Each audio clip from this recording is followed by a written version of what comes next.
L'ex-international ivoirien Boblé Anderson est très mal en point en ce moment.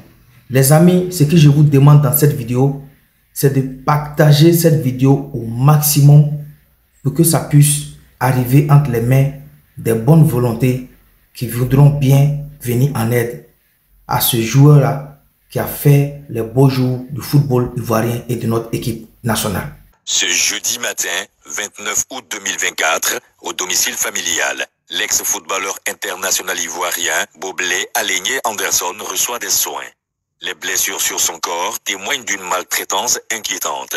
Frappé par une démence, Anderson arpente les rues de Gagnoa depuis plusieurs mois. C'est pitoyable. On a besoin de vous nous aider. Aider cette gloire ivoirienne qui a fait les beaux jours du pays. On a vraiment besoin de vous. On a besoin de vous aider. C'est inimaginable de voir son frère divaguer, de dire ce qu'il ne sait pas. Il parle, mais il est dépressif. C'est pas facile. Nous tous, nous sommes meurtris. Toute la grande famille est meurtrie. Voir quelqu'un qui était sur un pied de salle et descendre au bas niveau, c'est difficile. C'est difficile et il faut dire que quand il passe à Gagnoa, tout le monde le reconnaît puisqu'il a fait la fierté de la ville. Les prestations sur le terrain de Boblé Anderson font rêver d'autres jeunes joueurs et les fans, faisant de lui un symbole d'espoir pour le football ivoirien. Aujourd'hui, l'athlète est réduit à la mendicité. Il survit grâce à la charité des autres, un contraste saisissant avec les jours où il était au sommet de sa carrière. Avoir l'information sur ses comptes en banque, sur ses biens, c'est difficile. C'est difficile parce qu'il ne se rappelle de rien. Et actuellement, avec son état là, il n'a pas d'argent sur lui. Bon, il mendie au fait.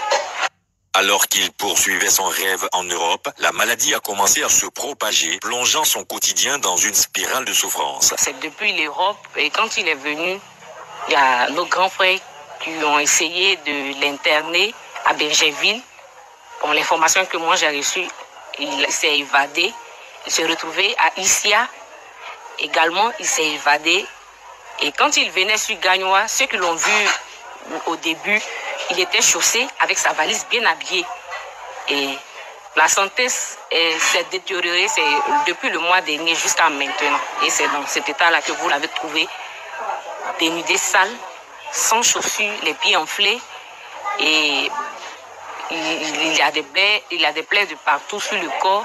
Désemparé, sa famille pousse un cri d'alarme. À l'ancien président du Sporting Club de Gagnoa, monsieur le maire de la ville, qui a un grand cœur, de venir à notre secours, toute la Côte d'Ivoire, de la FIF, de ses anciens joueurs, de ses anciens coéquipiers, avec qui il a remporté la Coupe d'Afrique 2015. L'histoire d'Anderson Boblé est un douloureux rappel que derrière les succès et les gloires du sport se cachent des réalités souvent cruelles. L'ex-international ivoirien formé à l'AFAD a évolué dans plusieurs grands clubs dont le Wydad de Casablanca au Maroc, Malaga Football Club en Espagne, Zulte Waregem en Belgique et la Berrichonne de Châteauroux en France. Il a 32 ans et père d'un enfant.